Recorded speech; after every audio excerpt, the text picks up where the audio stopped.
guys, jumpa lagi bersama Yerni di Bastory Inspirasi.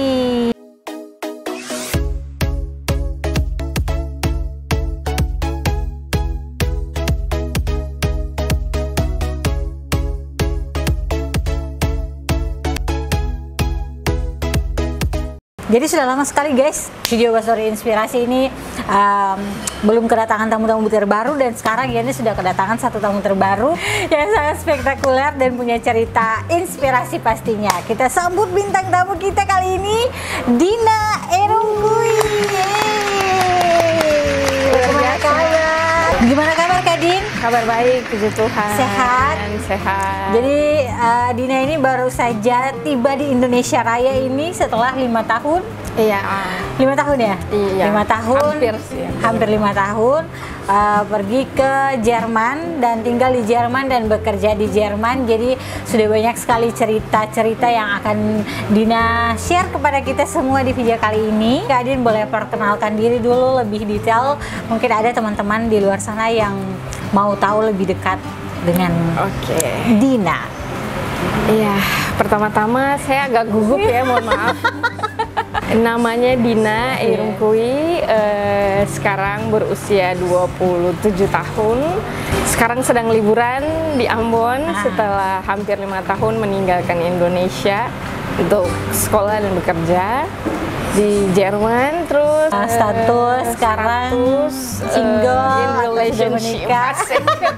Oh, in relationship. Oke. Jadi 5 tahun di Jerman guys. Mungkin cerita Kak Din ini juga akan menjadi jawaban kepada teman-teman yang lagi mencari-cari informasi bagaimana mau bisa melanjutkan untuk bisa berkarir di Jerman. Itu gimana sih Kak Din ceritanya sampai akhirnya bisa ke sana? Pakai program apa? Kayak gimana-gimana? Oke, jadi dari awal tuh emang dari kayak masih kecil tuh kayak pengen sekali gitu ke luar negeri gitu kan. Terus dilihat-lihat gitu kayaknya kalau untuk bahasa Inggris kayak banyak gitu, terlalu banyak orang yang berbondong-bondong ya untuk belajar bahasa itu, dan kayak kalau kayak banyak lah saingannya gitu akhirnya. Terus akhirnya memutuskan untuk kayak belajar bahasa Jerman gitu. Pertama dari SMA, terus waktu itu kayak ikut Jugendkurs, itu apa lagi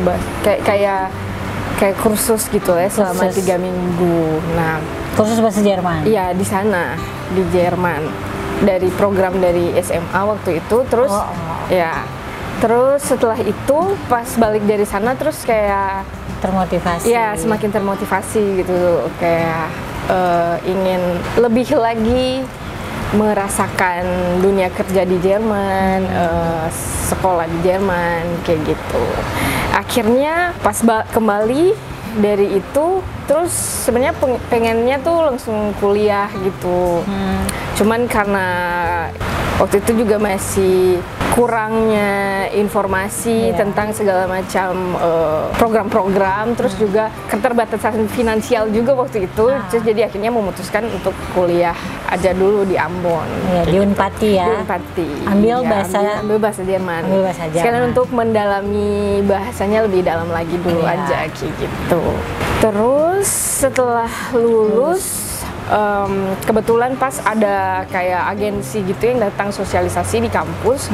Itu sosialisasi tentang program-program yang bisa kita ikuti agar bisa sekolah di sana dan juga bekerja kayak gitu. Jadi selama akhir masa studi waktu itu tuh emang udah kayak persiapan gitu untuk segala sesuatunya, dokumen-dokumen, berkas-berkas untuk nanti langsung ke sana kayak gitu. Jadi udah niatkan. Iya, akhirnya jadinya ikut program ini. Programnya namanya program Ausbildung. Itu kayak program magang, jadi sekolah sambil bekerja selama 3 tahun. Dan sekarang udah selesai 3 tahunnya, terus udah kerja 2 tahun. Nah, terus pas waktu sampai di sana tuh apa sebenarnya yang Dina rasakan gitu? Kayak ada rasa culture shock kah gitu? Walaupun memang di SMA ke sana dulu sebelumnya ya. Nah, tapi pasti ada dong rasa-rasa kayak culture shock begitu tuh. Atau pengalaman lucu gitu selama apa ya?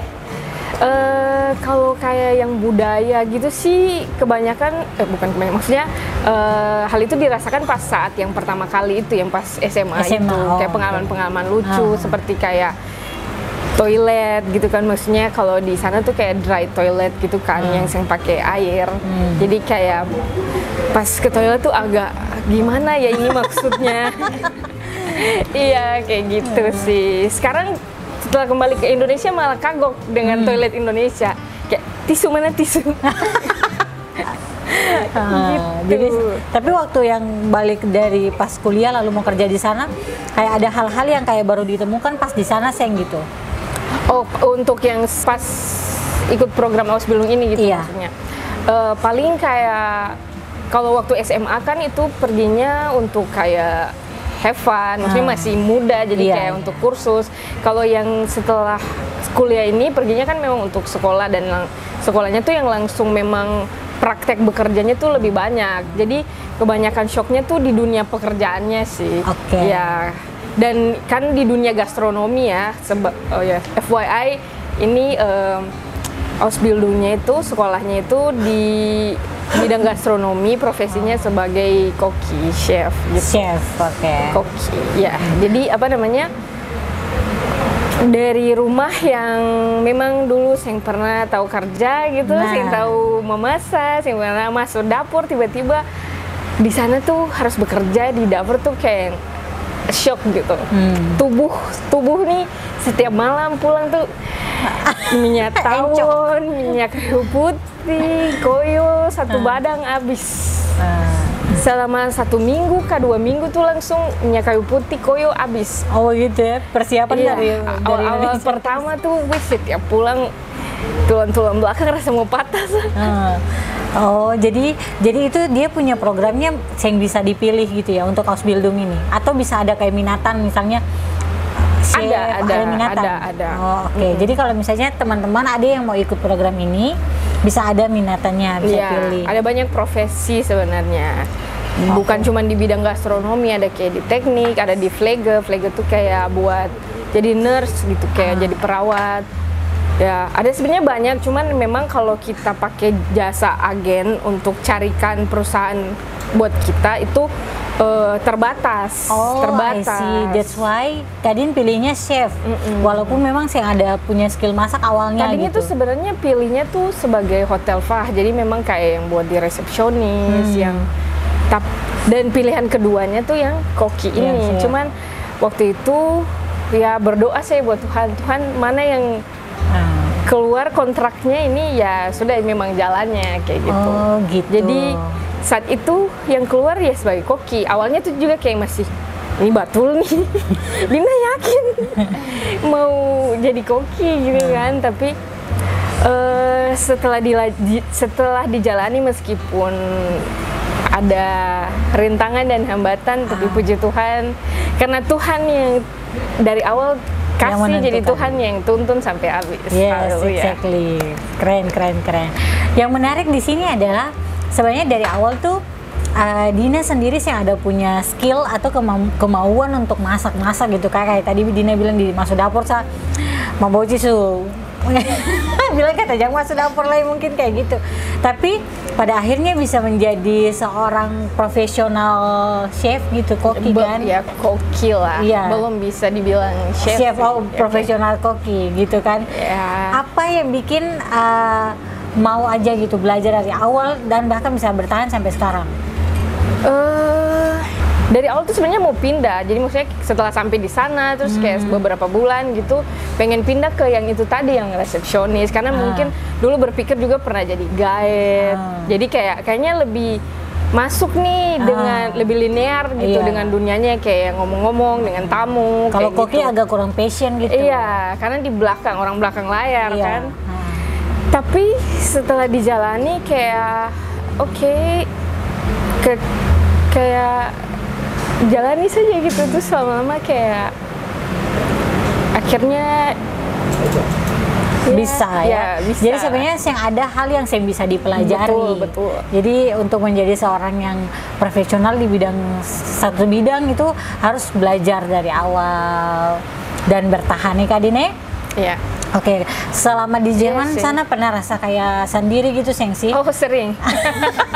Karena kan jauh dari keluarga, itu apa yang dirasakan? Apalagi sebagai anak bungsu. Iya, betul sekali ya. Apa yang dirasakan? Terus apa yang dibikin untuk mengobati rasa rindu itu?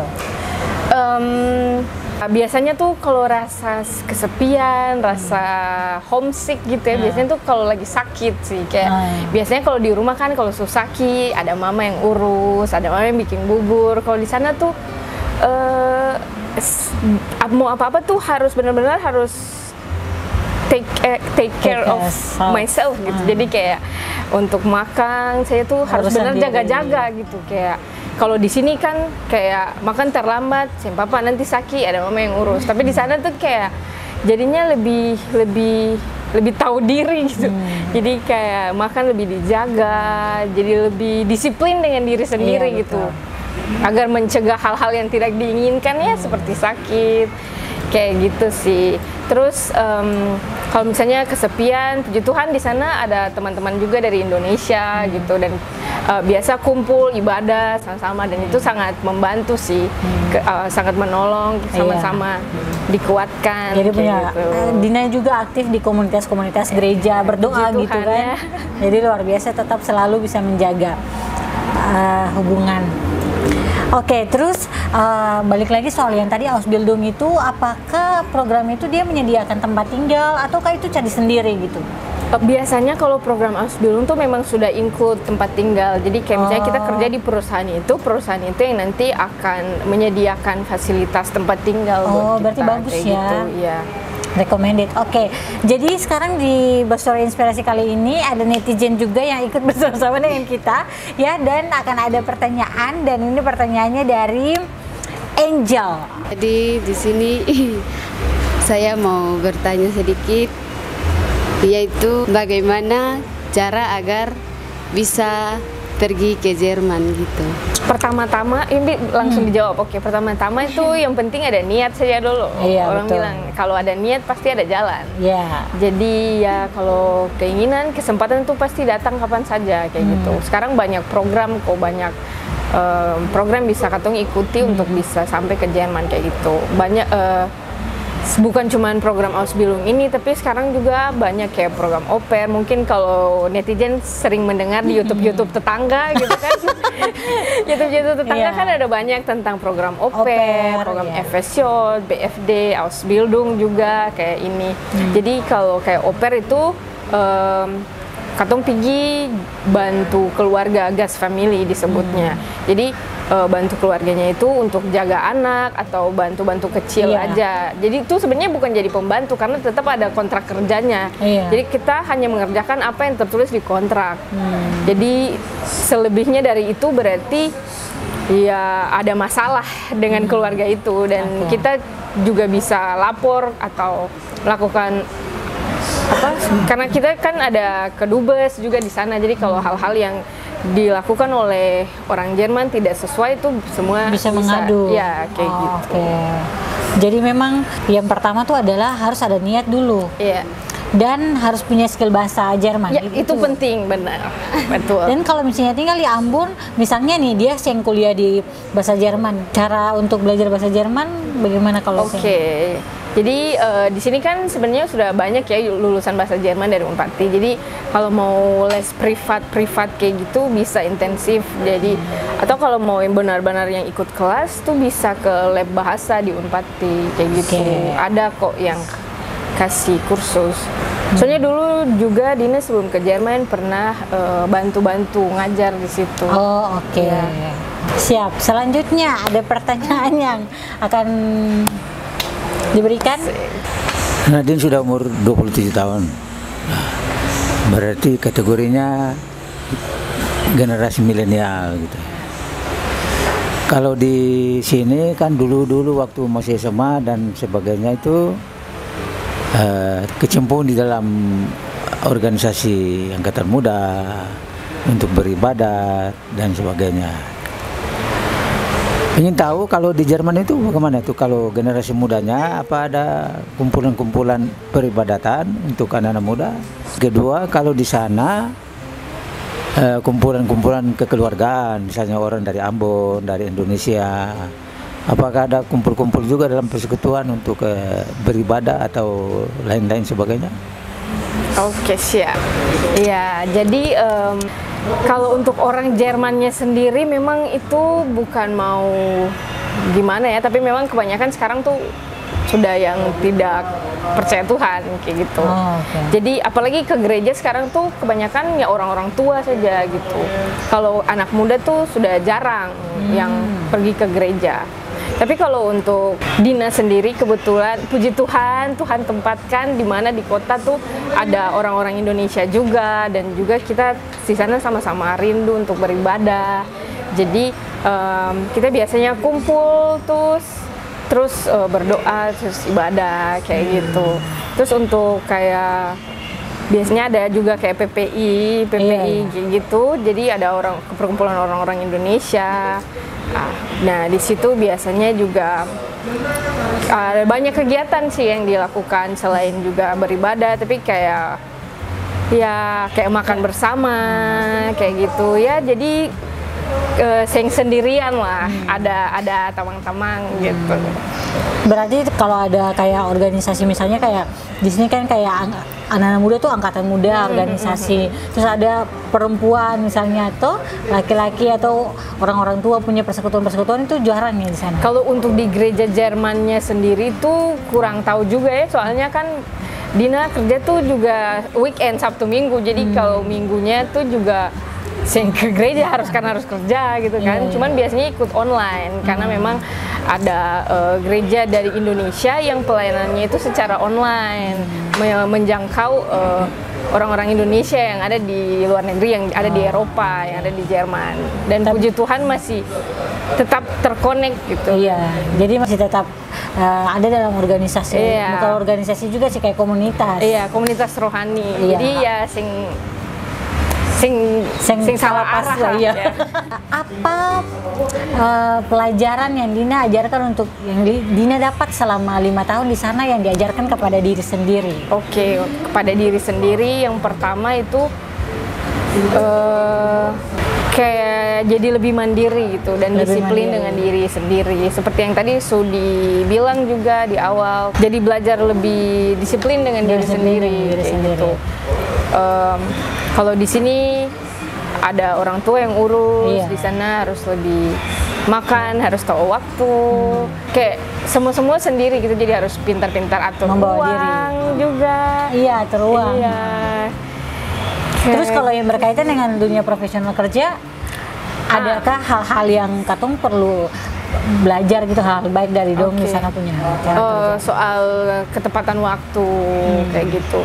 Makanya pas sampai di sini terus kayak kalau ketemu dengan orang terus ada yang agak molor-molor tuh kayak segitu tuh. Maksudnya kayak karena di sana biasa tepat waktu, terlambat sedikit saya tuh pasti sudah marah kayak gitu tuh. Terus orang Jerman tuh strength sih, maksudnya apalagi di dunia gastronomi yang memang dapur aja tuh keras gitu, ditambah lagi dapur Jerman gitu. Jadi kayak dapur Jerman tuh kayak gimana sih gambarannya gitu? Oke, sebenarnya basic professional kitchen di mana-mana sama aja sih, cuman kalau karakter orang Jermannya sendiri itu kan memang strength ya. Kalau dong tuh sing kayak orang Indonesia yang sebenarnya ada malu hati, perbilang tapi bilang biasa kan begitu ya kayak gitu. Kalau di sana tuh kan memang ya iya tidak kayak gitu. Jadi kalau salah apa-apa tuh langsung dong bilang di muka-muka kayak gitu. Dan kalau suasana kitchen aja tuh kan luas ya. Iya. Jadi dapat bateria dari muka sampai di belakang tuh. Jadi kayak mental benar-benar terlatih kayak gitu. Puji Tuhannya di sini biasa dapat marah dari mama. Jadi kayak jadi kalau di sana ada marah lagi dari chef gitu, kayak yang masuk kiri keluar kanan. Iya, jadi sudah terbiasa lah ya, apalagi anak-anak besar di Ambon kan. Jadi itu ya pelajaran yang didapat selama di sana kerja. Jadi sih main-main kalau di sana tuh. Iya. Walaupun baru-baru belajar, tetap mesti serius. Seperti biasa di Story Inspirasi akan ada rapid test ya Dina. Jadi rapid test ini pertanyaan-pertanyaan cepat yang harus pertanyaan yang harus dijawab dengan cepat gitu ya. Sudah siap? Gugup guys. Selingkuh apa diselingkuhin? Diselingkuhinnya. Diselingkuhin. Diputusin atau memutuskan? Memutuskan. Yang mutusin. Ya. Oke. Tidak mandi 1 hari atau tidak gosok gigi 1 hari? Tidak mandi 1 hari. Tidak mandi 1 hari. Biasa. Oh gitu. Di Jerman Karena jarang dingin mandi. ya. Oke, selanjutnya. Satu kota yang paling disenangi ada di Indonesia. Ambon lah. Ambon. Kalau Tual? Saya. Tetap Ambon dengan segala kenangan. Hai. Hai. Sendiri di kamar atau keluar bersama-sama dengan teman-teman? Tergantung sih, ini sih bisa dipilih. Nah, kalau Keluar juga. keluar dengan teman-teman. Oke, jadi Kalau untuk saat ini, untuk saat ini ya. Oke. Subiar sendiri. Iya, jadi sekarang bosan keluar. sendiri. Satu lagu favorit. Kenapa lagu-lagu hilang dari mood? Kayaknya banyakan lagu rohani deh. Iya. Worship song. Iya, betul. Lagu apa ya? Ini seharusnya pertanyaan cepat. I Speak Jesus ya, I Speak Jesus. I Speak Itu Jesus. bagus tuh. Jika satu hari saya terdampar di satu kota atau di satu daerah, dengan siapa saya mau terdampar dan kenapa dia? Mama. Kenapa?